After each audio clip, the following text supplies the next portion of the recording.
पत्ती तोड़कर भगवान शंकर को चढ़ा देते। बैठी हैं यहाँ पर कई माताएं मेरी, कई जीजियां मेरी, जिनका एक नियम है, कई पत्ती तोड़ी शिव जी को, नहीं है बेलपत्र चढ़ा दिया।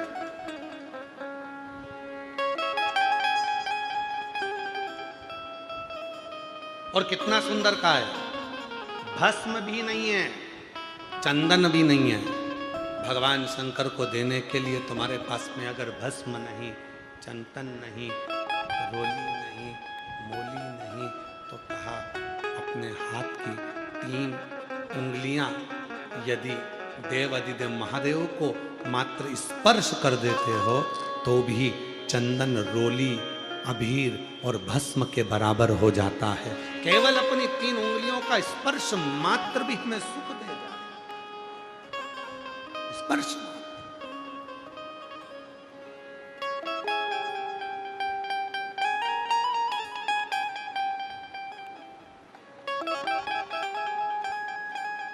एक बात कही थी, जितनों ने भी सुनी होगी, शायद जिन्होंने सुनी होगी वह हाथ जरूर उठाना। एक बार हमने कहा था, शिव महापुराण के स्कंद पुराण के अंतर्गत काशी खंड में वर्णन मिलता है। स्कंद पुराण के काशी खंड में वर्णन मिलता है, संसार का यदि कोई मनुष्य भगवान शंकर पार्वती जी से मणिकर्णिका के घाट पर कहते हैं, सुनो जगत जननी जगदम्बा, हे महेश्वरी, हे पार्वती, मैं तुम्हें, हे हिमालय की सुपुत्री, हे हिममान की पुत्री, मैं तुमको एक बात कहना चाहता हूं, अगर मेरे शिवलिंग की आराधना करने वाला, साधना करने वाला भूलवश भी यदि अपने हस्त कमल का स्पर्श शिवलिंग पर चढ़े हुए जल को, जो जलाधारी, आप लोग जरा स्मरण करिएगा, वैसे तो आप सब बहुत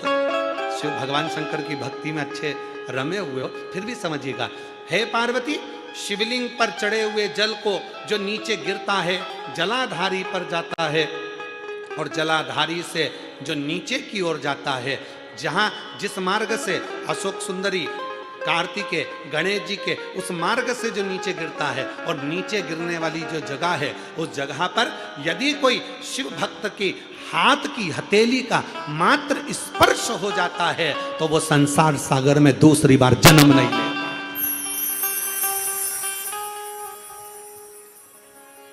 स्कंद पुराण में भगवान देवाधिदेव महादेव काशी खंड में यह वर्णन करते हैं, काशी खंड में। इसलिए जो शिव को भजने वाले हैं, शंकर का स्मरण करने वाले हैं, शंकर की भक्ति करने वाले हैं, शंकर की भक्ति में डूबने वाले हैं, जो शिव जी का अभिषेक करते हैं, वो क्या करते हैं, शिव जी का अभिषेक करते करते शंकर भगवान को स्पर्श करते हैं, स्नान कराते कराते वो भगवान शंकर की जलाधारी को हर ओर अपनी हाथ की हथेली से रगड़ते हैं, उसको स्पर्श करते हैं, उसको छूते हैं। क्यों? क्योंकि ये संसार सागर से हमारा दूसरा जन्म,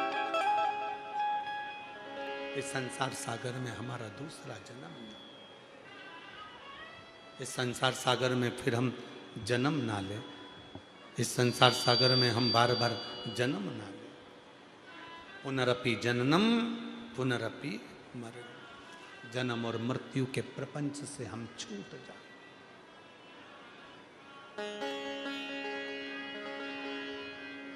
ऐसे